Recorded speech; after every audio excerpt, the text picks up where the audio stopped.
The MVP. The MVP award in professional sports has been a paradox for years.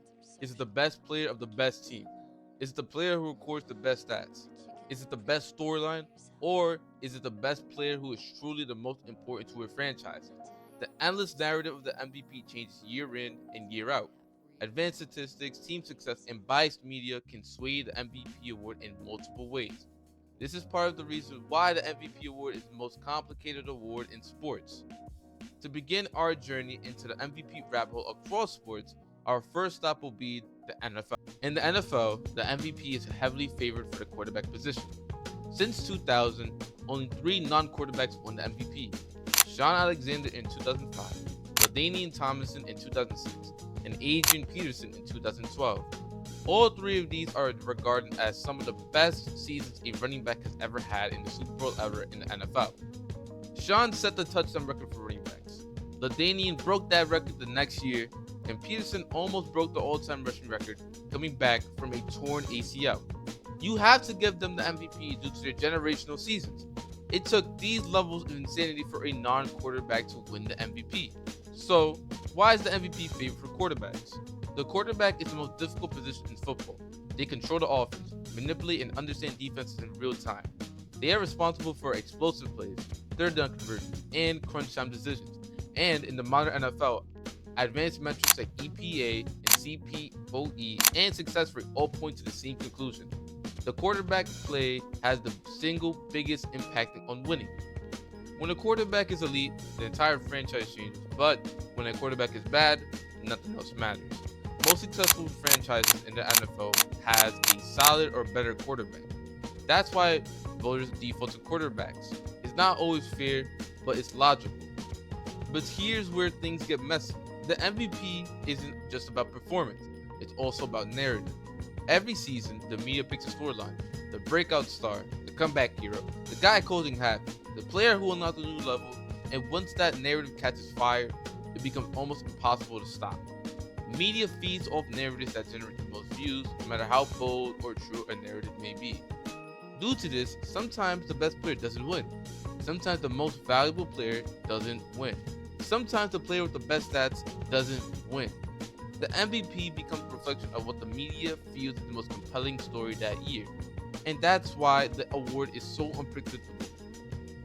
Another dilemma is team success. Many historic seasons have been overshadowed due to poor team success. J.J. Watt in 2014, Joe Burrow in 2024, and Myles Garrett in 2025. These are seasons that on paper look like MVP locks. Seasons that redefine what dominance looks like. Seasons that should have forced voters to reconsider what value truly means. But they didn't. Why? Because their teams didn't win enough games. And this exposes the core contradiction of the award. The MVP is supposed to measure individual value, but it's tied to team success, which is influenced by coaching, defense, injuries, roster depth, and pure luck. So what are we really measuring? Are we measuring the player or the ecosystem around the player? Now, why do defensive players rarely win the MVP? In the Super Bowl era, only two defensive players won the MVP: Alan Page in 1971 and Lawrence Taylor in 1986. Offense, it's easy to package into a highlight reel. Touchdowns, yards, passer rate, EPA. These numbers tell a story instantly. They give the league more attention, which results in more profits. But defense? Defense is chaos. Defense is disruption. Defense is preventing something from happening, which is much harder to capture than creating something. A quarterback throws a 60-yard touchdown. That's a clip that goes viral in seconds. However, a defensive end forces a quarterback to check down instead of taking a deep shot. That doesn't show up in the box score. It doesn't trend on social media. It doesn't make the MVP row. And that's the problem. Defensive players could dominate a game without ever touching the ball.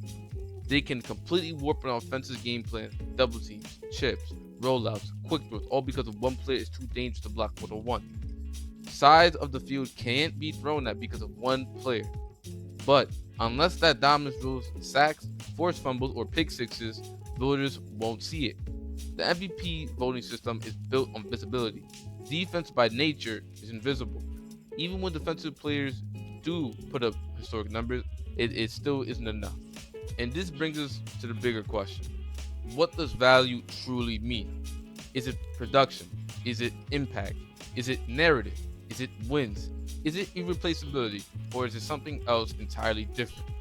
Because if the award is truly about real value, then the NFL's MVP system might be fundamentally flawed.